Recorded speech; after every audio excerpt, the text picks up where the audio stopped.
So good afternoon, everyone. My name is Caroline, and I work in cannabis. So normally when I tell people that, I get two distinct responses. The first one is enthusiasm, as in, oh my God, that's awesome, do you have samples?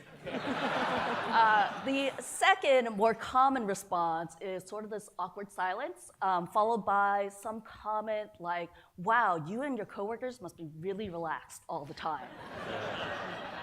So, needless to say, there is a lot of confusion and stereotypes related to the cannabis industry.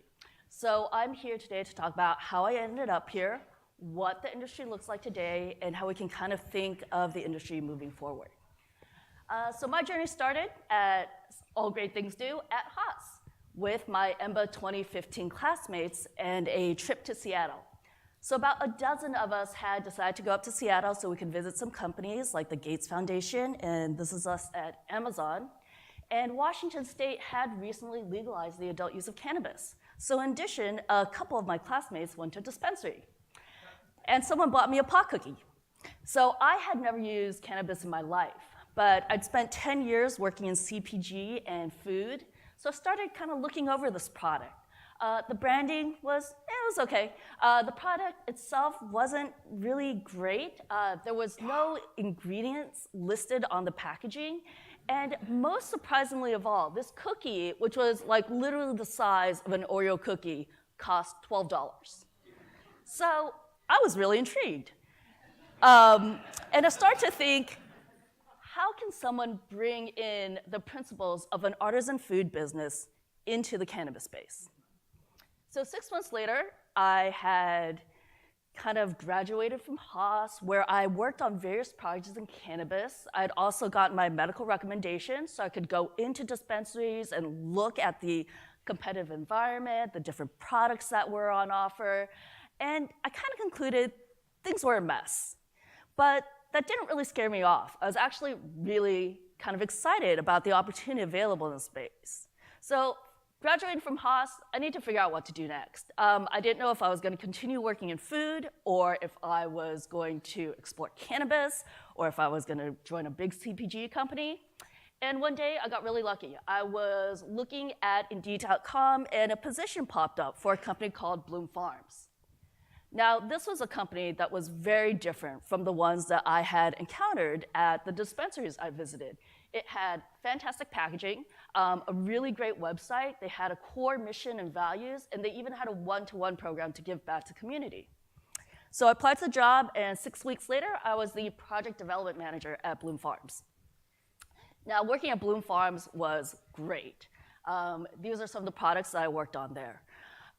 We were a top 5 vape company in California and rapidly growing. And when the voters of California passed Prop 64, we were elated. We couldn't wait to introduce our products into the adult use market in California.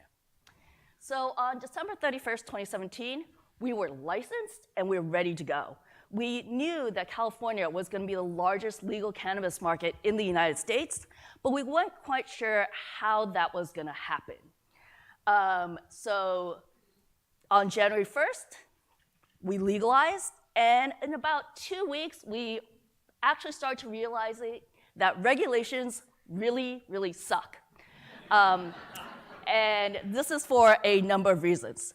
Reason number 1 is a loss of our customers. Now, on December 31st, 2017, there are about 1,500 to 2,000 dispensaries serving the medical use market in California. On January 1st, there are about 20 licensed dispensaries. Today, there are around 350 licensed dispensaries. And if you want to operate in the legal market, you have to operate with other legal entities. The first problem was a bunch of my customers just disappeared. The second problem had to do with taxes. Now, we as an industry wanted to get taxed. We wanted to be legitimate. The problem is the state set a very high tax, and when you combine that with the local taxes and the cost of compliance, product costs went up 20 to 40%, which led to our third problem, and that is the revival of the black market. Now, if you're a patient and the cost of your medication went up by 40%, would you continue to buy it? Could you afford to continue to buy it? And the fifth problem is that California really has no method of enforcing any of these laws at this point in time. So the question is, what is our path forward? So I really love this industry. Now, because of all of the problems I happen to mention, a lot of the cannabis companies that exist today in California are actually really suffering. The BCC, which is the Bureau of Cannabis Control, really needs to fix a lot of the problems, and that's gonna take time. In the meantime, companies are running out of cash. Now, I was a victim of this. 2 months after legalization, I actually got laid off from my job at Bloom Farms. So thinking about what are we gonna do moving forward, the first thing is that both the federal and state government really need to resolve a lot of these problems. The banking system needs to be fixed, and the current laws really need to be enforced. All of this is actually really gonna take quite a long time, but I have full faith that we will eventually get there. Thank you.